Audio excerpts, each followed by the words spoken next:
Hello everyone, welcome to my YouTube channel study with Renu Sharma. और आज हम करने वाले हैं क्लास 9 का चैप्टर 8 है क्वाड्रिलेटरल, उसकी एक्सरसाइज 8.1 के क्वेश्चन नंबर 3 और 4। क्वेश्चन नंबर 1 और 2 हम लास्ट वीडियो में कर चुके हैं और आज हम करने वाले हैं क्वेश्चन नंबर 3 और question number 4। So question number 3 करते हैं। स्टेटमेंट है इसकी, diagonal AC of a parallelogram ABCD bisect angle A। देखो फिगर में हमने बनाई है एक पैरेललोग्राम ABCD और उसका जो डायगोनल है AC, ये जो हमने ड्रॉ किया है AC डायगोनल, वो A एंगल को क्या कर रहा है, बाइसेक्ट कर रहा है। एंगल को बाइसेक्ट कर रहा है मतलब एंगल को 2 इक्वल पार्ट में डिवाइड कर रहा है।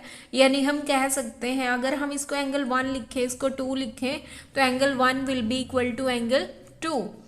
और हमें प्रूव करना है, show that it bisect angle C also. देखो ये किसकी बात कर रहा है, डायगोनल AC की।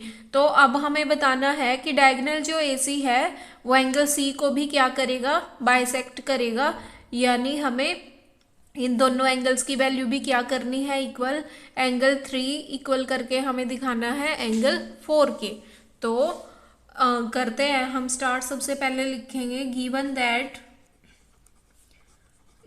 दैट ABCD, हमें क्या गिवन है, पैरेललोग्राम गिवन है। लिखेंगे इसको, ABCD इज ए पैरेललोग्राम, और जिसमें जो डायगोनल AC है वो A को क्या कर रहा है, बाइसेक्ट। हमने फिगर में इसको दिखा दिया है।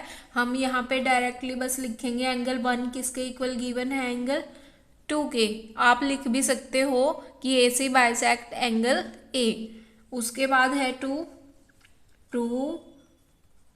प्रूव हमें 2 पार्ट्स इसमें प्रूव करने हैं। फर्स्ट पार्ट है कि AC बाइसेक्ट्स, देखो इट का मतलब है AC, यानी ये जो डायगोनल AC की बात कर रहा है इसको हम लिखेंगे AC bisects angle C also, कि C को भी बाइसेक्ट करेगा। It means we want to prove that angle 3 is equal to angle 4। Second part में हम प्रूव करेंगे ABCD इज अ रोम्बस, कि एक रोम्बस होगी। सो फर्स्ट पार्ट हम इसका प्रूव करते हैं। सबसे पहले किसी एंगल को बाइसेक्ट करेगा। 3 एंगल हमें 4 के इक्वल अगर हम करना चाहते हैं, देखो 3 एंगल हमारा कौन सी ट्रायंगल में आता है, ADC ट्रायंगल में, और 4 एंगल है जो ABC ट्रायंगल में आ रहा है। तो हम इन दोनों ही ट्रायंगल को कॉन्ग्रुएंट कर देंगे और CPCD से 3 एंगल किसके इक्वल हो जाएगा, 4 के। लिखेंगे in triangle ADC and triangle ABC, इन दोनों ट्रायंगल में we can say that AD is equal to BC, है ना। AD BC साइड के इक्वल है, अपोजिट साइड ऑफ पैरेललोग्राम। ये हमें पैरेललोग्राम गिवन थी, बिकॉज ABCD इज पैरेललोग्राम। उसके बाद है AC साइड, दोनों ही ट्रायंगल्स में क्या है, कॉमन है। तो हम लिखेंगे AC is equal to AC common. आगे है 1 एंगल किसके इक्वल गिवन है, 2 के। Angle 1 is equal to angle 2 given. तो हम कह सकते हैं कि ट्रायंगल ADC है, जो triangle ADC is congruent to triangle ABC।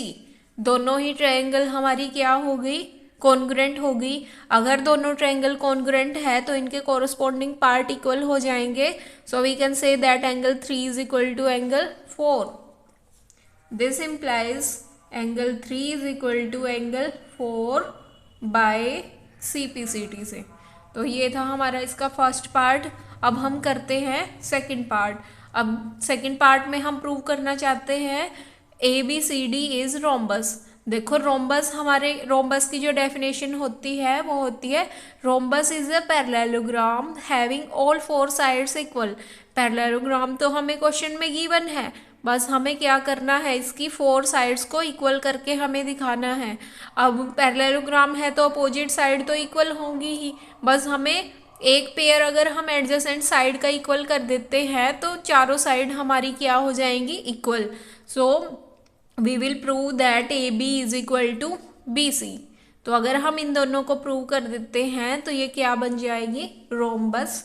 तो सेकंड पार्ट के लिए हम यहाँ पे लिखेंगे, देखो 3 एंगल किसके इक्वल है, 2 के। क्यों, बिकॉज सी डी है जो वो ए बी के पैरेलल है। तो सी डी और ए बी अगर पैरेलल है तो ए सी ट्रांसवर्सल लाइन हुई। तो अगर ये ट्रांसवर्सल लाइन है तो ट्रांसवर्सल के अपोजिट साइड जो एंगल होते हैं वो इक्वल होते हैं और वो अल्टरनेट पेयर बनाते हैं एंगल का, यानी angle 3 is equal to angle 4। यहाँ पे हम लिखेंगे angle 3 is equal to angle 2। Angle 3 2 के इक्वल लिखेंगे बिकॉज अल्टरनेट एंगल्स, क्योंकि अल्टरनेट एंगल्स हैं। फिर हम कह सकते हैं एंगल 3 किसके इक्वल है, 4 के। अभी अभी हमने इसको प्रूव किया। Angle 3 is equal to angle 4 proved in part 1। Part 1 में हमने इसको प्रूव किया है। अब देखो ये जो इक्वेशंस है इसको अगर हम इक्वेशन 1 कहे और इसको लिख दें इक्वेशन नंबर 2, दोनों ही इक्वेशन की लेफ्ट हैंड साइड इक्वल है तो राइट हैंड साइड भी क्या होगी, इक्वल होगी।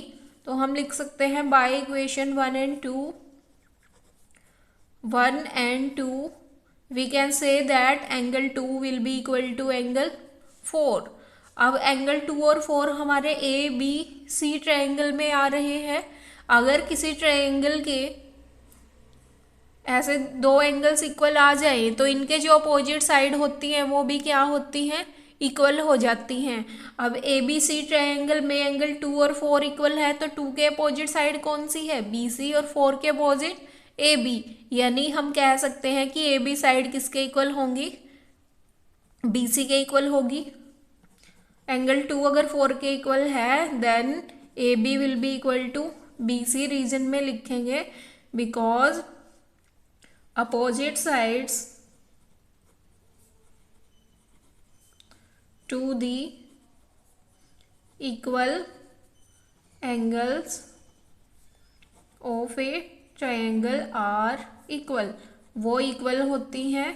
सो अगर ए बी बी सी के इक्वल हुई और हमें पता है कि ए बी किसके इक्वल है, सी डी के, क्योंकि ये पैरेललोग्राम गिवन है तो ए बी सी डी के इक्वल है, और जो बी सी है वो किसके इक्वल है, ए डी के। तो हम कह सकते हैं कि चारों साइड क्या होंगी, इक्वल होंगी। A B is equal to B C is equal to C D is equal to A D, क्योंकि ए बी ए डी के इक्वल थी और बी सी ए बी है जो वो सी डी के इक्वल थी और बी सी ए डी के इक्वल थी। तो चारों साइड इक्वल हुई, यानी ए बी सी डी क्या हो गई, rhombus. A B C D is a rhombus. यही हमें इसमें प्रूव करना था। फर्स्ट पार्ट में हमें सी एंगल को बाइसेक्टेड दिखाना था, यानी एंगल 3 4 के इक्वल करना था, जो हमने यहाँ पे सी पी सी टी से किया, और फिर हमने ए बी सी डी को रोम्बस